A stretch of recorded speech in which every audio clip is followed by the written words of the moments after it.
All right, so I got a potato of a camera phone we're going to work with. I'm going to fly through as quick as I can. 1972 K5 Blazer. Anybody that's been paying attention knows this is Herman's monster. Travis Herman is the proud owner, and he is gracious enough to allow me to guinea pig him on this. I've never done an LS conversion.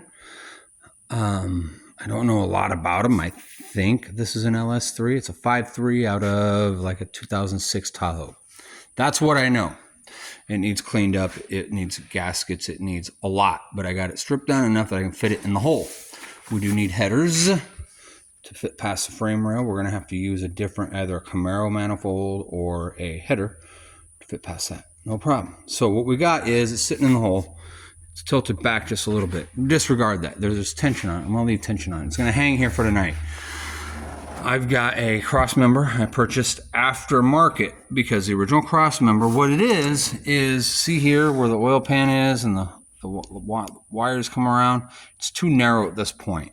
It hits the cross member because the oil pan is shorter and it's wider actually than a traditional small block Chevy. You can see where it doesn't fit quite right because there's the mount hole and there's the cup. These were all just kind of snugged up. It's pulled away from the frame rail. This kit I bought was very concise, very simple, very easy. No instructions. Really all you need is a photograph. And that's what I did. Found a photograph. I got it bolted together. There's actually gusset plates that go on the outside of the frame rail. So when you drill these holes out, you've got plates on the outside that help reinforce this frame rail. There's a little bit of adjustment for them. They allow for twisted frames and such, I'm sure. Great brand. They've sold oodles and oodles and oodles of these cross members. They don't pay me, so I'm not mentioning. I would buy again. I will buy again if the occasion arises. So this was less than a day of effort spent, expense-wise. So this made great sense. We'll do it again. So we got it sitting in there, and it's even sitting a little bit crooked. Trust me, it is. It's hanging out. I'm happy it's in there. So what we've got is I've got an adapter plate right here. Small block Chevy, LS to small block Chevy cups. I've got cups off of, we're going to say this was off of my 1985 Blazer that I had years ago, and I threw back in my inventory. We've got the mounts to go to such 1985 Blazer because I knew what I had and I knew that would work. I was positive this would fit up specifically because the pictures that I was seeing had the clamshell style motor mount. So we're good. This needs loosened up and tilted up so that lays back. When that lays back, the other side lays back. I'll open that V up. Engine will lay down. All right. 72 Blazer. 06 LS. Modern aftermarket cross member that needs to be adjusted and then tightened back up and holes drilled and mounted.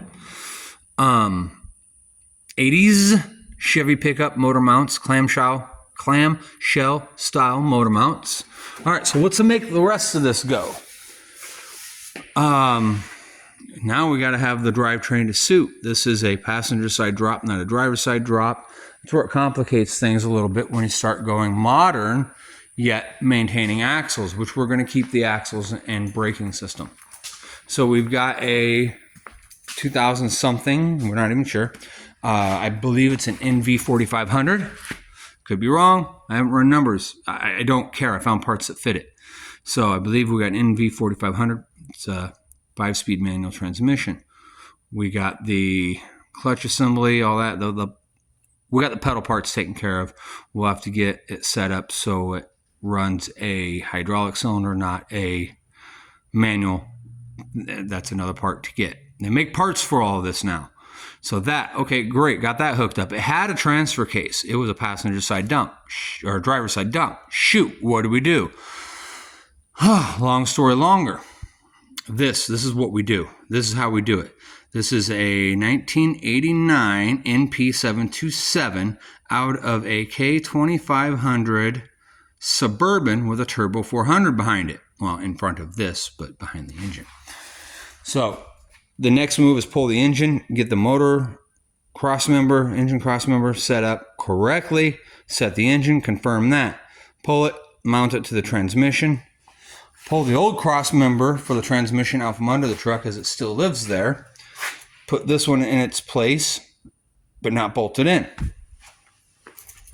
We'll slide the engine transmission combo back into the truck, whereupon we'll place the cross member, slide the transfer case up, bolt it up, and confirm all of our fitments. Any holes we got to drill in the frame, anything we got to do like that. The step we're at right now is I got to make the sheet metal gap and fit and plane. We've got a roll bar to put on top. I'll show that in another video, but it was for a square body Blazer. Home built, it looks like. So we're going to clean it up and refit it to fit this. And then we're going to extend the bars out and make a header panel across the bolt to the windshield pillar. So it'll have that silhouette of a full roof truck without being a full roof truck. I think I got everything. I think I covered everything there. The rest of the bits and pieces are easy conversions. Just buy a ready-made wire loom. Will be more efficient than seed through the wire loom I've got with the limited experience I have with an LS. Get the computer flashed and a basic wire loom. It's not, it might be rocket surgery, but it's not overly complex. Yes. So I think we've got something here. And I got plenty of room to slide stuff around. And then I lay that on there, figure out where to cut the holes, and I got my shifter and my four-wheel drive shifter. Herman's Monster, 72 Blazer, 06, 07 LS, aftermarket cross member, clamshell style motor mounts from the 80s up, a 2000 something NV4500, 5-speed manual transmission, and a 1989 NP727 transfer case out of a 1989 K2500 Suburban that had this was originally bolted to a Turbo 400. That's how we're going to make this drivetrain work. Thank you.